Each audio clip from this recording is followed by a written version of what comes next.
It's our last panel discussion, energy transition and the role of Seafarers play in delivering ESG goals is very important, as you may understand. The moderator is Ms. Julia Paczkowska, okay?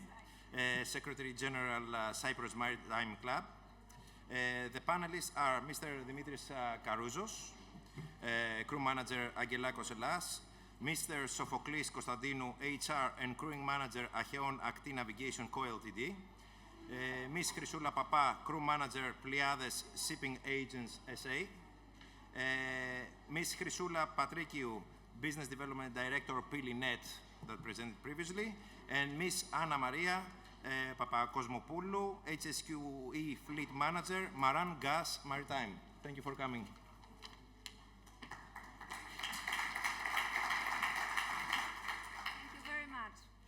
First of all, let me start with Dimitris. Dimitris, you mentioned €50 and charity box. €50, yes. I don't think you will get away with €50 because you have 4 ladies on the panel. Please multiply it. Okay. Privileged. Second of all, congratulations to the CSN organizers and all speakers and panelists today. Congratulations also to Mr. Konstantinos Galanakis, chairman of this conference, for contributing to the top quality content of today. I am aware that we are around lunch break, and at this point of time, many of you are hungry for more than knowledge and inspiration. Therefore, we will try to keep this panel to the point and within the time frame. And shall thirst for more knowledge and inspiration be not satisfied, I am sure that my panelists will gladly elaborate more during networking lunch. It is clear that maritime industry is going through a period of transformational change, and that sustainability and the ESG under its umbrella is not only a trend, but it is a cornerstone. It is a necessity for higher cost, health of the planet. As technology evolves and awareness grows, shipping maritime sector is taking steps towards reducing its impact. And of course, to meet the environmental targets, we need technology. Yes, we need innovation. But to have the innovation, we need innovators, we need people. And then, of course, we need regulations to facilitate this amazing journey. But our panel discussion today will focus around people, seafarers, and the role they play in delivering ESG goals as we embark on the transition towards sustainable maritime future. 80% of the decarbonization will come from energy efficiency measures, and 1.9 million seafarers will be part of the change. Therefore, their safety, their skills, their training, right crew management, proactive planning, and seafarers' rights and understanding their rights is more important than ever. Ladies and gentlemen, I am delighted to have such an esteemed panel with me today. And since we were already introduced by Konstantinos, thank you, I think we can go to the point, get the conversation going with a question to all of you, I guess. Should a ship management company strive to re-engineer their processes and management concept to align with the trends and requirements of ESG? And now, would you like to go first? Ladies first. Okay. Of course, we need to upgrade constantly. I guess we are in a sector that things never stay stable. You cannot find the same shipping industry today to be the same as tomorrow. So we need to find new solutions. We need to evolve, to upgrade. I guess it's fundamentally. Technologies are evolving. We cannot stay stable. And I agree, of course, I couldn't agree more. And the most important thing is that we don't have a choice. It's a one-way direction, and this is forward. Ships go forward. Everyone, we should keep moving and keep developing. So as long as we develop as personalities, we develop our organizations, and this is how it goes. But definitely development in all aspects is a must and a one-way direction. Thank you, Vasiliki. Chrysoula. Of course, the answer is yes, because we have to proceed with compliance and regulations,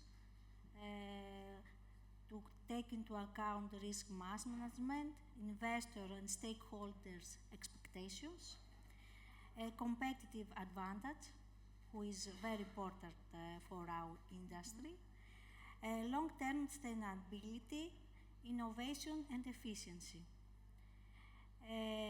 Re-engineering process and management concepts to align with ESG trends and requirements is not only a responsible choice, but also a strategic one that can yield numerous benefits in terms of compliance, risk management, stakeholders' relations, competitiveness, and all long-term sustainability.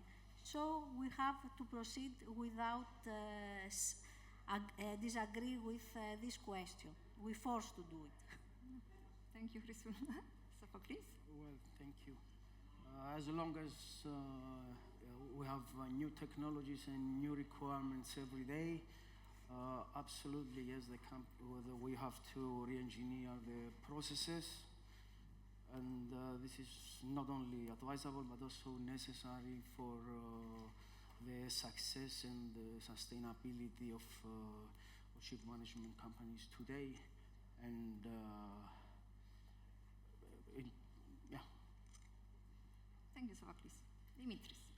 Thank you. Only to add to all this that have been mentioned, that now the maritime adoption of ECG requirements simplifies an understanding that we have to know that the vessel doesn't, the whole person doesn't start from the port of origin until the end, the discharging port. This is not a journey. It goes beyond that, involves everyone, the whole ecosystem. Also the people and the maritime operations. And of course, the shipping company has to remap, I think, the core of its business in order to adapt the new, in order to be adapted in the new requirements. Thank you very much.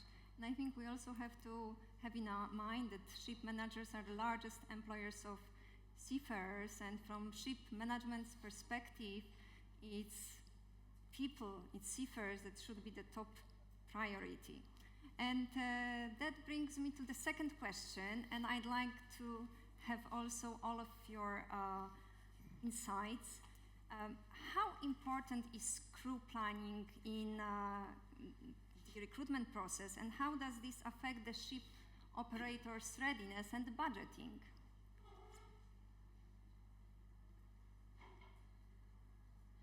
If you ask, from my side, I will say that it's not the first time that we are discussing for the crew planning. Crew planning, it was a major KPI for crew departments a long time ago. It just came on the surface because of the new trends. But it is a major KPI for us a long time ago for all the crew departments. That's why it is very important to be proactive. Let's say, for example, a crew planning for crew changes 6 to 8 months ahead. It gives us a lot of time to be prepared, to find a suitable reliever, to train them, because as discussed, training is an issue. And we have to find the proper reliever, the proper seafarer who goes on board to continue this energy efficiency target that the company has, and of course to train them, which is not very easy nowadays, because as I discussed, training lapses everywhere, from the bottom to the beginning, at the end, even from the academy sometimes. Yes, I agree. Okay. We discussed about We're that. discussing about it in the break. Even the academies, yes, I agree. Even the academies, they don't give proper training. Chrysoula, would This you is like a question, a big question and discussion. I will continue about crew planning that for us who are working in the crew department, it's not just about filing position, but about strategically managing human resources in order to enhance operation efficiency, reduce costs, ensure ESG compliance, optimize budgeting for ship operators and all involved parties. Also, we have to take into serious consideration the crew members' training, the levels, and to combine the appropriate people on board and take into account their culture and their relationship. In regards to training, I never liked the term, to tell you the truth. I always preferred the term learning and development, because this is a new philosophy. Training is a very hard word, and it's very, how can I say, not visible. It's very cruel word. So I prefer learning and development, and this is based on a philosophy that we deal with people, with our people, as a human capital, which is if we see our people as a capital, the more we invest in our people, the more we get back, quality, performance. So starting from that, we need to show our people, our employees, our seafarers, shipping executives, we're all people, that we invest in them, we trust them, and we want to keep developing them. Because yes, of course, even academies, even professionals that do trainings, it's not just we gather in one room for 8 hours, 6 hours, 3 days, 1 week, and we get a certificate, and now I'm a leader. No, you can't be a leader within 6 hours or within 3 days. You need to work on it. It's the same thing, and the people that, I don't know if any of you in this room are physically active. It's like athletes. The more you work on your body, the better you become. It's the same thing. We keep working on our body, on what we eat, okay? And we're very careful on diets and stuff like that. What about our mind? Do we actually activate our mind? Do we actually get to the core point of developing ourselves, and do organizations actually develop people as human beings? So that's the only statement I would like to. Thank you. Anna, any comments? I agree with the speakers before. However, I understand, and you should understand that I have no crewing experience. I'm HSQE, ex-chief mate, so I was a seafarer. So I have a different perspective than yours. With us. So, from my perspective as a seafarer, I can tell you that, yes, the planning has to do a lot of things. It matters, and it should be available to the seafarer so that he can know his schedule. There are a lot of training, there are a lot of things, new technologies that he or she needs to catch up with. And even though he will not have a piece of expertise, as Chrysoula said, he will have a light idea. He will not know how to operate it, but he will know that this equipment is over there, something, whatever. Resilience. Who knows? Who knew resilience some years ago? Nobody. So planning, of course. You know how stressful it is to be on board for many months, not knowing when you will be able to sign off, if you have some emergency back home. So all these things reflect to the performance. And we're talking about the incidents, environmental incidents that may come as a result. So there are a lot of things we need to take into account. Yeah. What about retention? What about the retention? First, I would like to add that I agree more or less with my colleagues. Planning, in my opinion, is one of the most important parts of crewing operations. Proper planning.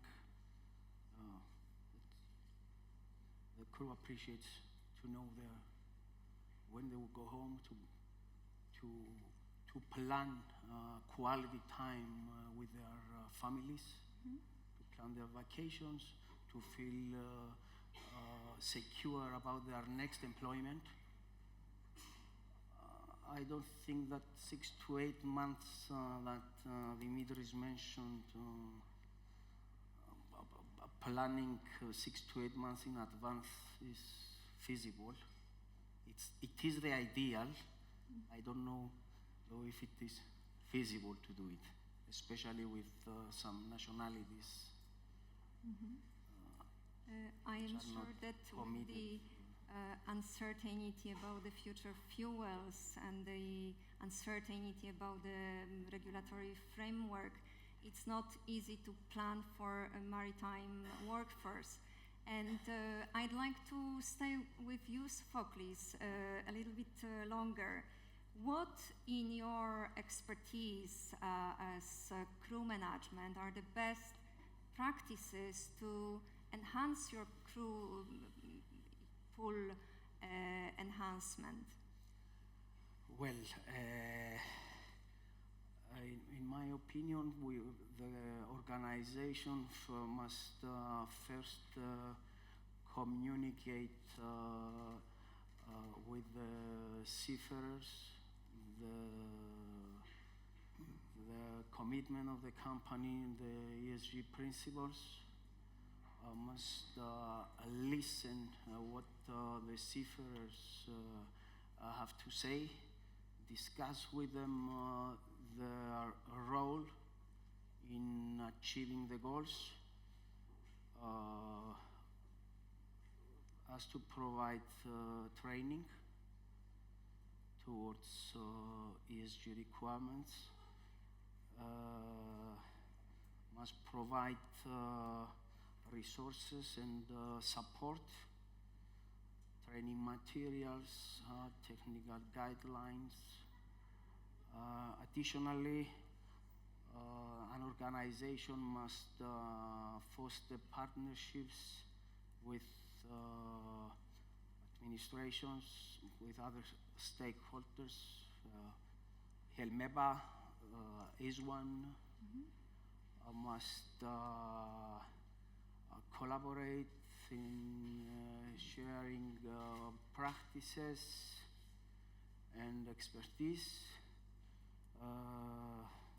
Must provide incentives and recognition to seafarers and rewards to seafarers that performing well towards the ESG goals. Must establish mechanisms for reporting and monitoring the progress and the performance towards ESG, and adaptability and flexibility is also very important. The organization has to follow the trends, the market trends, and the new regulations that are entering into force. Thank you, Sofoklis. Anna, we know that future fuels pose a lot of risks and opportunities.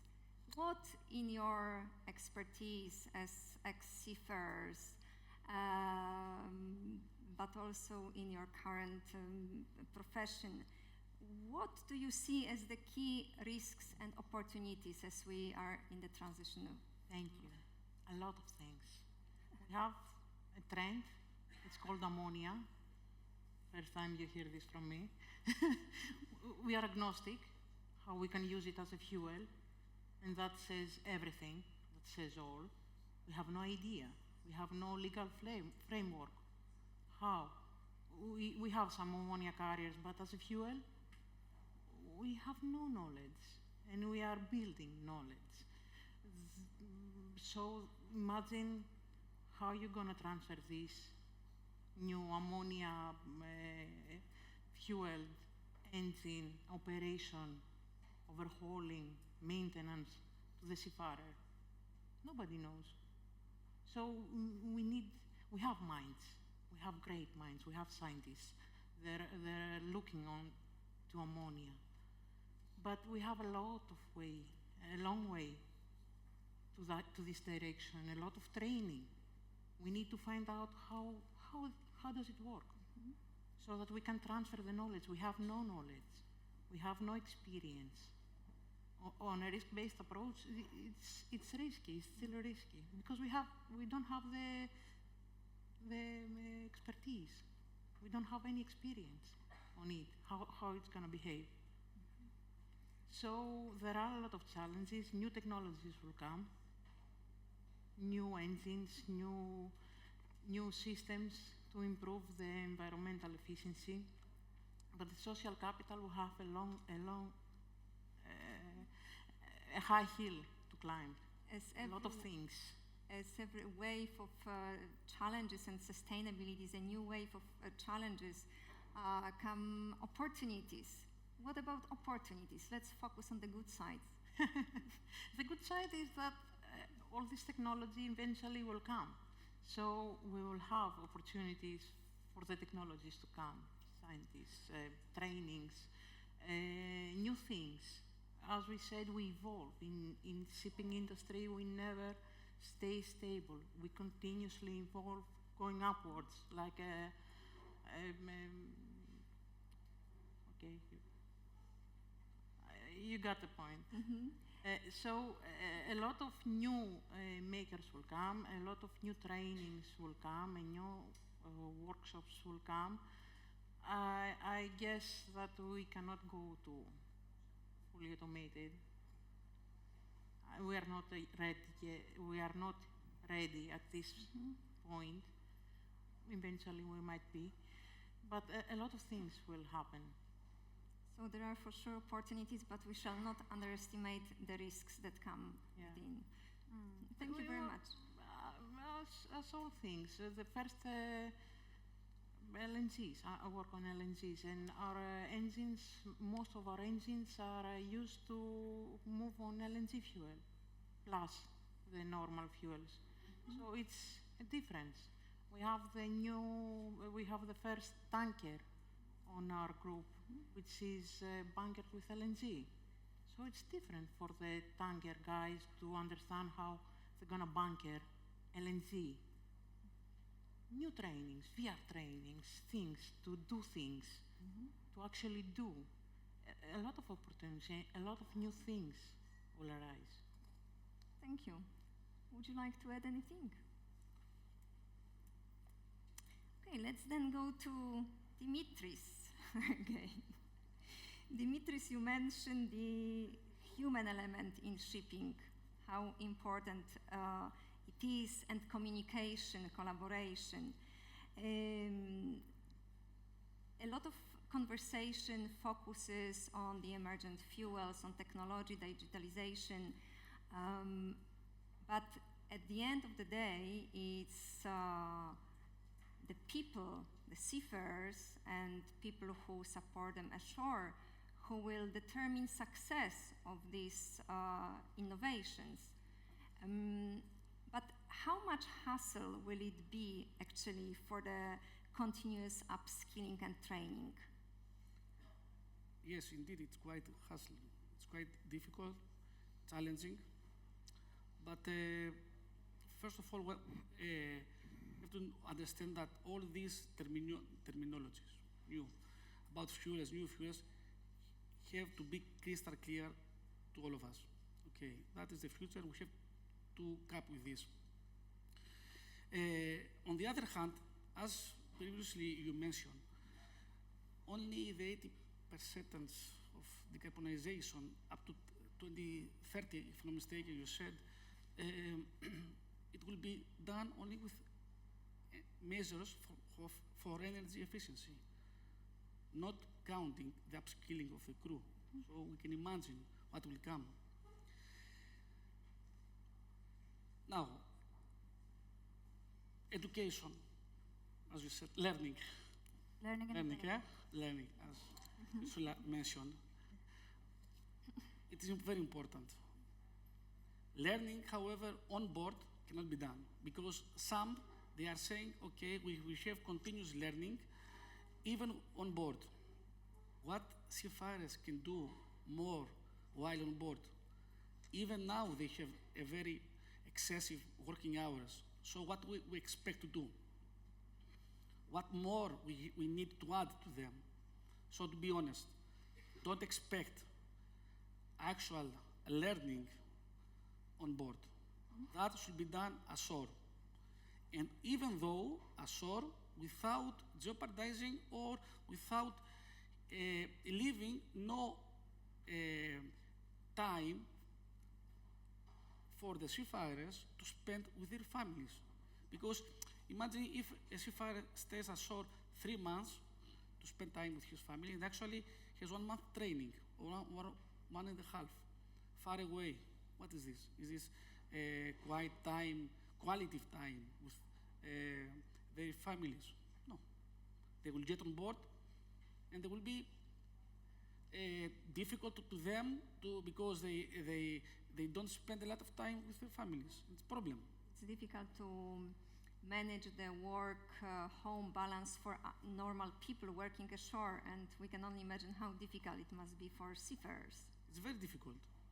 However, I want to mention, taking the opportunity, Captain Dikos discussed it in the previous panel. Yes, we have created a toxic environment at the end. Mm-hmm. The balance, for me, has to be reset about the time, training, and everything. However, to close, I will tell you that at the end, the shipping companies, yes, they will have to adjust and they will have to be to follow this new era of the shipping to adjust their operations. Thank you, Dimitris. Without any doubt, ESG there's no E, S, and G, and there's no question about interconnectedness of these 3 components. But I am very happy that we are focusing on the S, which you, Vasiliki, in your presentation referred very beautifully to one verb, humanize. So I'd love that we focus a little bit on this human factor. You are a great devotee of empowering human capital. Therefore, this question must go to you. What are the key benefits for the global maritime community by investing in employees' behavioral competency, and how does this strategic human-centric business model reflect the value of global sustainability indicators and guidelines such as ESG and SDGs? Let's analyze it in different parts. So we have 3 facts here, starting with the framework delivered by ESG and SDGs. And to make it more simple, ESG is the development of CSR. CSR, social responsibility, corporate social responsibility, was the theoretical framework, right? So ESG has come now to give us the directions and actions to be taken in order to verify that you are actually adjust and adapted to the new challenge. So again, we have the framework, the directives, the legislation provided by the ESG and SDGs, but what comes next is that the companies, this is the second fact, the companies, in order to adapt to this new change, they need to apply a strategic, human-centric business model, again, starting with the people. Because, okay, we have the framework, we have the legislations, the directives, you name it, guidelines, but are our people ready to compromise? Have we given them the right tools so they can adapt easily and they can move forward? We ask people, we ask seafarers or shipping executives many things to do, but we don't train them, let's use the term, we don't put them in the situation of learning and development in this culture so they can get committed, because we have to exceed compliance. It's not just to comply with the ESG. We need to get committed. It has to be our philosophy. It has to be a mindset. It has to be structured in a mental model. So starting with the people, investing in the people, the company then, the third fact is that technology. And I think, as Mr. Galanakis said earlier, it's a tool. So it depends on how we use the tool. It can be catastrophic. It can help us thrive. So we have three facts. We have the framework, we have the human capital, people, along with the organization, the support, and we have the tools, technology, digitalization, artificial intelligence. But again, in order to use everything wisely, effectively, safely, efficiently, we need to have competent people. So again, we're going back to people. Thank you very much. Can I add something? Of course. Sorry. I totally agree. I was thinking while Chrysoula was speaking that in order to have commitment crew, people, whatever, you need to make them part of the change. Involved, exactly. You're absolutely right. It's part of them. It's my You part. have to give them voice. I'm involved. This is excellent. It's actually, I don't remember the name of the author. He said, in order to have commitment, you need to have involvement. If you don't involve people in the culture, in the policies, in the execution, and you just give orders, you can't expect much. So no involvement, no commitment. Yeah. Excellent. And I think you're absolutely right. Exactly, involving seafarers is the only or the best way to make this distance between the ship and the offices shrink. And this is the whole point when we talk about the S wing of the ESG. And the collaboration, communication, and information. Information working two ways, yes? Information being transmitted then to also offices and then to regulators. Thank you. Chrysoula, you are the last one, and we are quite Not well. least. I see without the time frame, Adonis should be proud. Do you think, in view of everything that's been said today, during the previous panel, during the presentations, and now, do you think, is the maritime market ready to absorb the new trends and tendencies that arise from the ESG requirements? I believe not yet. Me too. I'm working on it because I'm trying to find some gaps and to arrange a good training for my crew. Unfortunately, it looks like none of the alternatives, so-called green fuels, offers the perfect solutions to the zero emission target, as said by the regulators.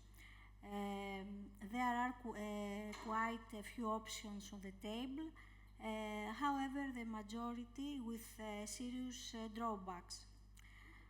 First, they require huge investment, currently are not economically justifiable.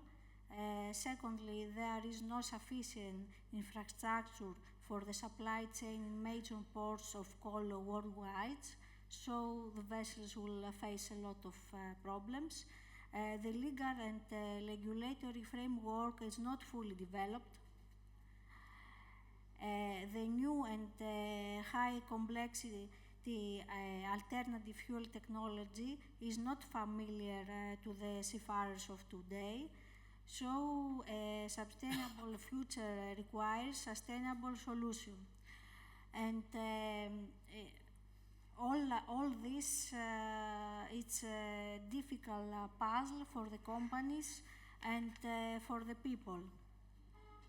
And I believe that companies will begin to take ESG seriously, not simply as an exercise in compliance and risk management, but as an opportunity to redesign their business models from scratch. Through integration of ESG will mean design process are remade, procurement strategies are rewritten, and making and communication efforts change for good. ESG will not longer be simply an add-on, but rather a core part of business strategy.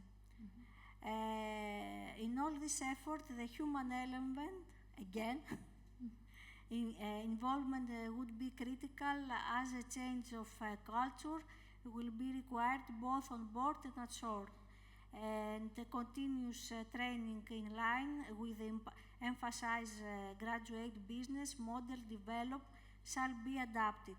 So, as usually, shipping companies and all seafarers has to work hard in order to go further with this requirement and the new regulation, as usual. Thank you. I think we could make just one very simple conclusion, and we could say, I don't remember who said that, but I repeat the words, that thought is the wind, knowledge is the sail, and mankind is the vessel. Yes. And with that, I think we could give some time to the audience. Actually, I have one more question, and maybe somebody would like to participate from the audience. Just before we continue, would the application of AI technology be transformative in terms of better adopting the changes arising from the ESG requirements and better controlling the ship's technical management? I wouldn't like to answer this question, but my team, and especially Mr. Georgios Dimitris, the Managing Director of Pyli, I think he will be the perfect one to answer the question. He's the expertise. May we ask? Yes.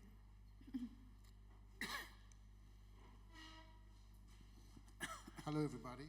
Thank you for the question. First of all, we have to say that Pyli is launching the first sailor robot. No, I'm just kidding. ESG and AI is, let's say AI is the tool. ESG is the target.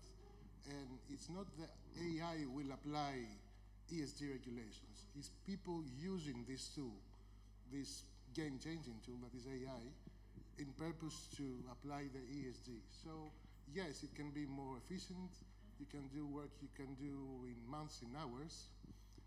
But yet again, we end up to people and how they use the tools more than the use of the tool itself, you know what I mean? Thank you. It's the combination. It's always the combination of human and artificial intelligence. Thank you very much, Dimitris. We have a question here, please. Yes. Okay, thank you. Alan at Ice1, again here. Really enjoyed this conversation, so it was great discussion. This is more of a contribution, actually. In terms of the effects of decarbonisation, and Ice1 recently ran a survey on what the effects are having on the welfare of seafarers through this training, and the results of this will be released in the next couple of months, but I can share two of the surface ones, really, which so an already difficult job is becoming more difficult with having to learn more things. Some seafarers are perhaps concerned that these products and certain technologies are actually in their infancy, in their piloting phase, if you like, and can almost feel like guinea pigs. This isn't across the board, this is a finding, you know. Whereas other seafarers are feeling really proud to be a part of something that is great for the environment, which for me is a positive thing, and this conversation comes right back into sustainability in terms of the position of a seafarer and actually the appeal in becoming one.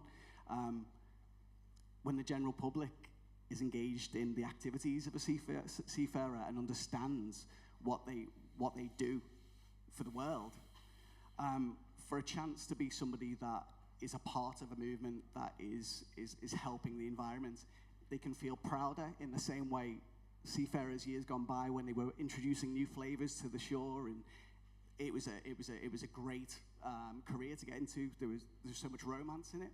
There's an opportunity here with ESG when it comes, with ESG, to use this in a way as an opportunity to promote a career at sea as well, be a part of that movement, be somebody that helps the environment because the general public is engaged.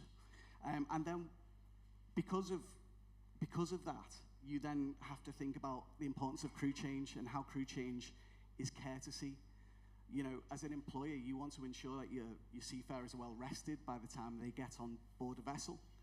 If you're new to sea, your first experience is that your employers just put you on an unnecessary layover, connecting flight to save costs for reasons X, Y, and Z. I'm not in a place where I can go into the ups and downs of that, but I can say, since recruitment and retention is a concern, then crew change needs to be number one, really. If somebody wants to be at home with their family and they're making promises and commitments to be there, what do we expect when we're ashore? What do we want? We want to know that we're going to be there. So I feel like there are products out there that ship management companies should be looking into that can help with crew change. Ice1's fortunate enough to have ATPI as members, and they've recently developed a crew change logistics solution, which I'd advise anybody to go and have a look at, because of the various industry stakeholders have shared insight as to what is possible when it comes to a crew change and how to avoid ridiculous costs that may prevent a crew change from happening. So I would encourage more ship management companies to make it their priority always. Okay, cheers. We have one question to the panel, actually to Mrs. Chrysoula Patrikiou from Mr. Hatzovoulos. There is only one social responsibility of the business to use its resources and engage in activities designed to increase its profits so long as it stays within the rules of the game, which is to say, engage in open and free competition without deception or fraud. In Friedman, 1962. What do you think about this statement regarding CSR nowadays and the shipping industry in general? Who is the person, actually? Mr. Hatzovoulos is here. Okay. Can you please rephrase the question, because I'm not sure if I have correctly comprehend the point of the question. Some certain terms I couldn't comprehend. Can you hear me? Thank you. So basically, Milton Friedman, a well-known economist and a Nobel winner in 1962, said that phrase regarding the CSR, and that basically every business is in all industries. The main point is that to increase their profits without giving any, let's say, point of view in the CSR and that general.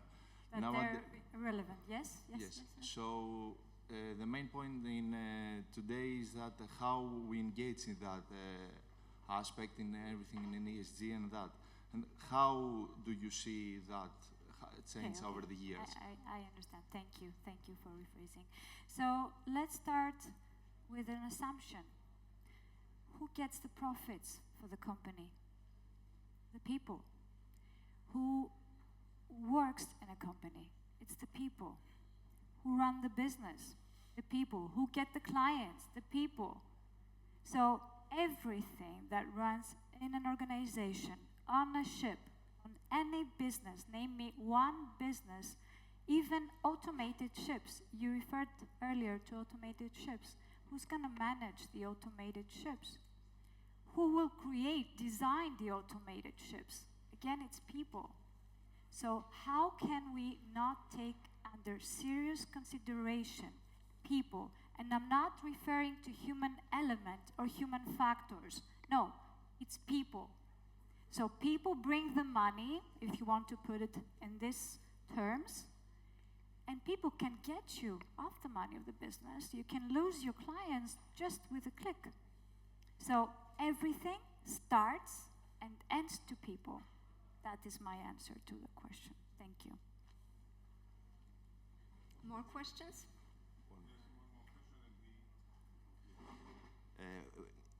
The subject of ESG is highly discussed lately in various articles around the internet, but I want to make a statement and question.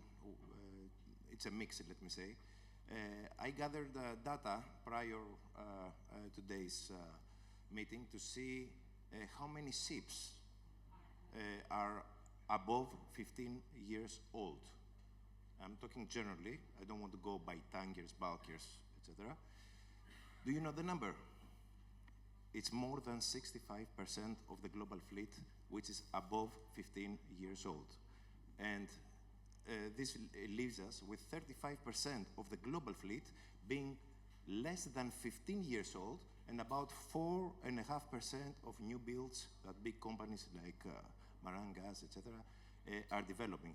Which means that everybody requests ship owners, you know, the new regulations, the P&I clubs, etc., to have new regulations about the CO2. Make training courses for the seafarers for what? The 35% of the global fleet? This is a question, and I haven't seen it on the internet. Secondly, you have extremely strict vetting inspectors, especially for tankers. And now it comes up to the dry BMS. So you have 65%, if we take the ships, 65% of the global seafarers are experienced in old ships, which means that they are not compliant based on their experience matrix, same vessel type, same age, as they call it in the OKIMF criteria, to join the new vessels that the most of your companies are building up. So I believe there is an oxymoron between new regulations due to new technologies on board ships and what the market really is.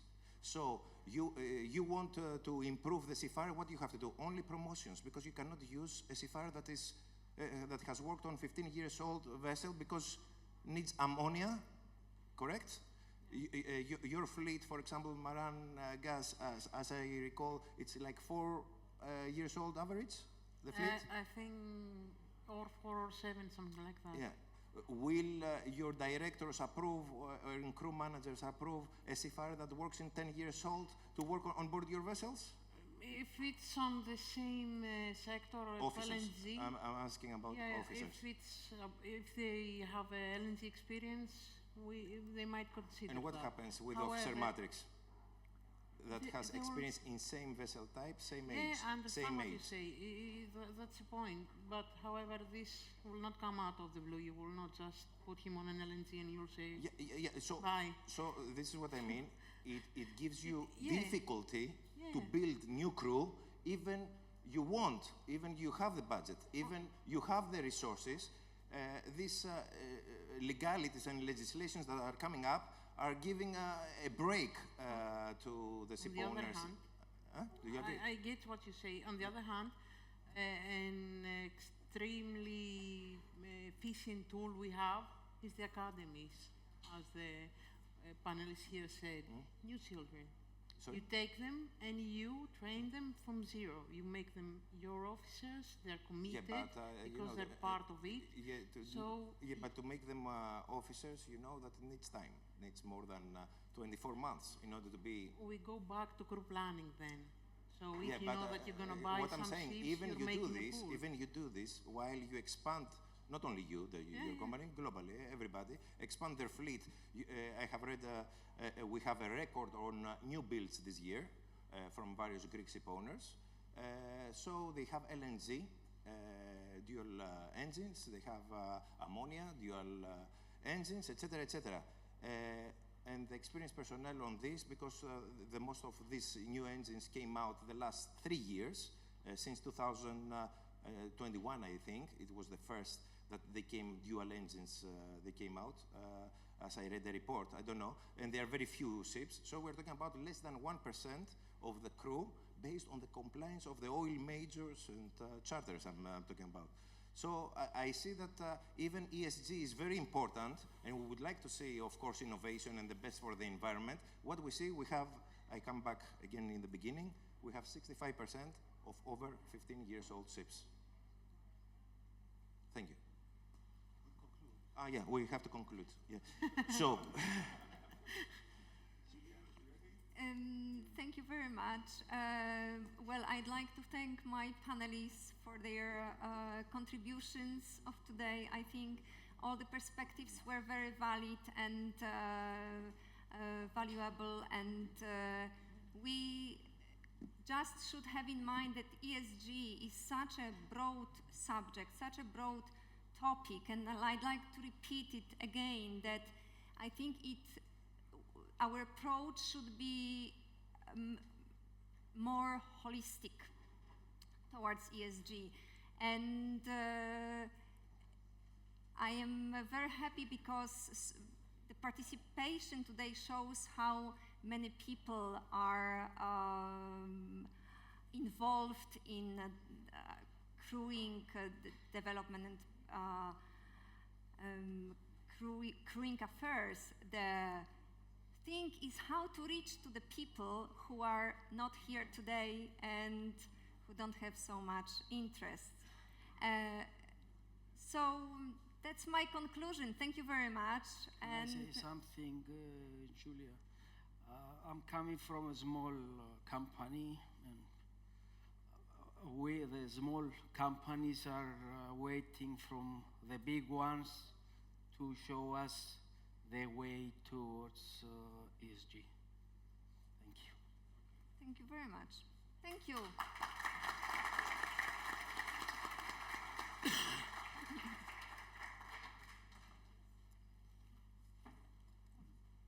Some closing remarks, and then we go to the charity ceremony.